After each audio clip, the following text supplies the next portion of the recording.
Hi, I'm Marc, and welcome to the weekly Outside Views report on the politics in Asia and Oceania.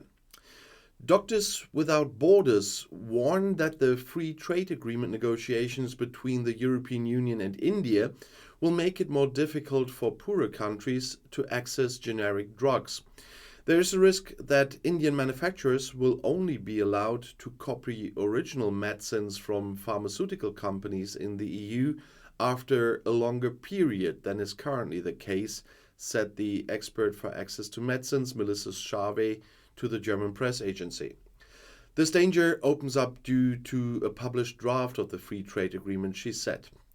When asked, the EU Commission stated that the EU's free trade agreements did not prevent the delivery of medicines. If the EU and its trading partners opened their markets to each other, intellectual property rules would have to be fair, balanced, and transparent. And this includes regulations for the pharmaceutical sector, which are necessary so that there are incentives for innovation. Germany and Japan want to cooperate more intensively in defense and in the supply of important raw materials. Both partner countries agreed on this on Saturday at their first government consultations in Tokyo in Japan. In the coming year, the German Bundeswehr will again send a ship to the Pacific region, which will then also dock in Japan, as German Chancellor Olaf Scholz said. The mission should be understood as a commitment to the freedom of the seas. The countries also want to cooperate in protecting and promoting new technologies. It is about managing risks for global supply chains, especially in strategic sectors such as minerals, semiconductors, and hydrogen, according to a joint statement that was adopted during the consultations. The aim is to address and contain the risk of excessive dependencies. Institutes on both sides, such as the Federal Institute for Geosciences and Natural Resources, are to expand their cooperation, as well as the corresponding government support for extraction, refinement, processing, and recycling. Amid rising tensions on the Korean peninsula, North Korea is stepping up its nuclear threats towards neighbors South Korea and the USA. The military, under the guidance of ruler Kim Jong-un, held a 2-day tactical exercise for a nuclear counterattack, including a missile test, as the state-controlled media reported on Monday. The ballistic missile was armed with a dummy nuclear warhead.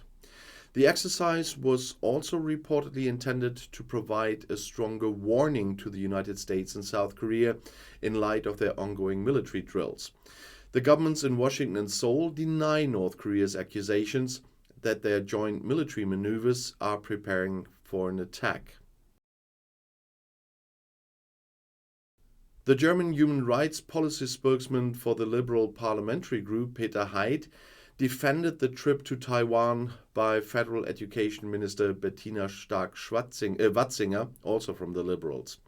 It goes without saying that every minister has the right to exchange ideas with other countries and regions, is what he told the German press agency. He welcomes the trip. Taiwan is an extremely important partner, especially when it comes to semiconductors. For that reason alone, we cannot and will not let China dictate the rules of the game, he said. On the contrary, scientific exchange should be further expanded.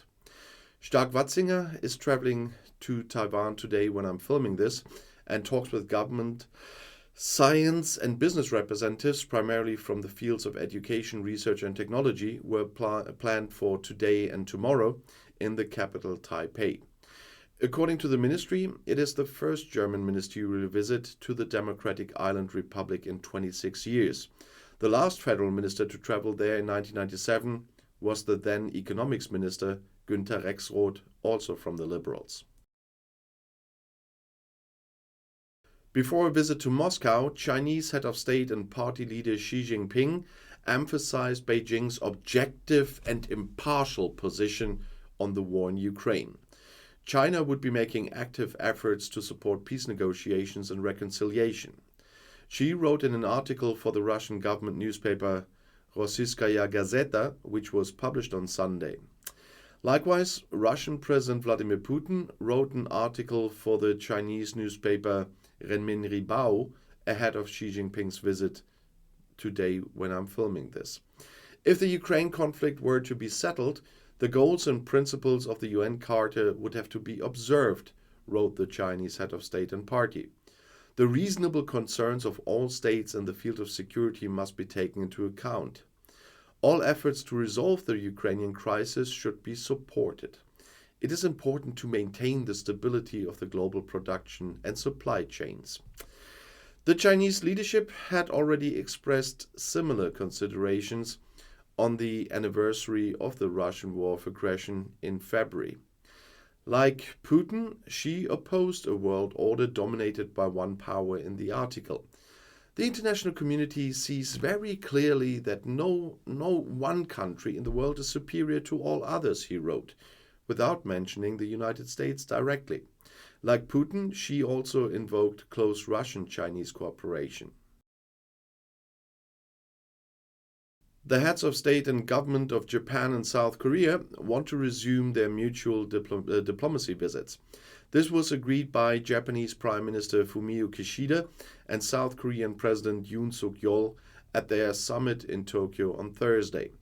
Japan is happy to open a new chapter in relations between the two neighboring countries, as Kishida told his interlocutor, according to the Kyodo news agency. It is the first time in 12 years that Yoon, a South Korean head of state, is visiting Japan for bilateral talks. The two US allies want to overcome their disagreements over how to deal with Japan's colonial and wartime past.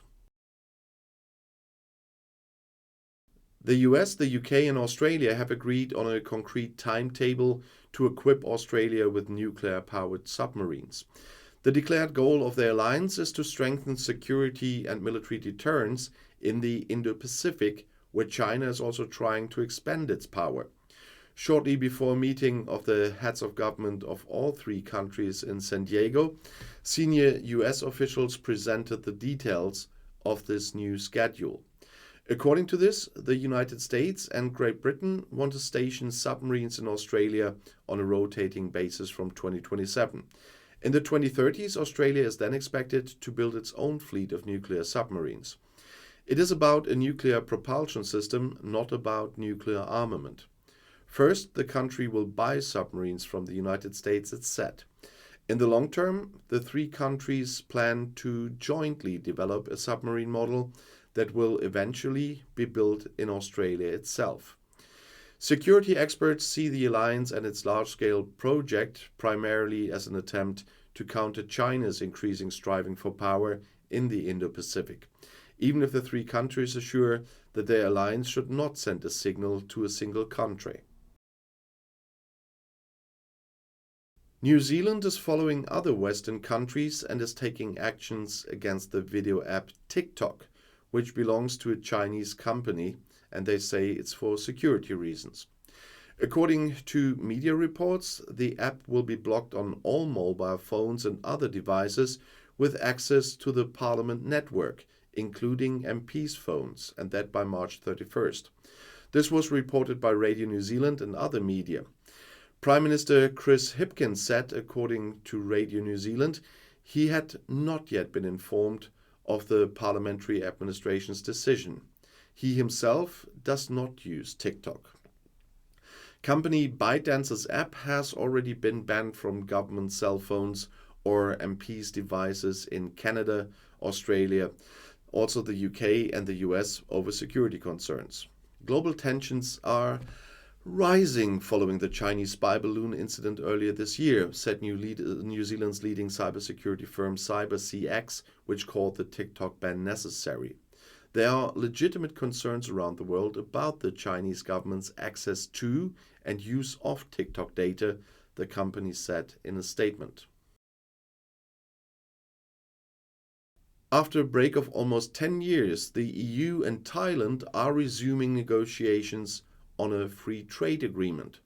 The EU Commission announced on Wednesday that there should be a first round of negotiations in the coming months.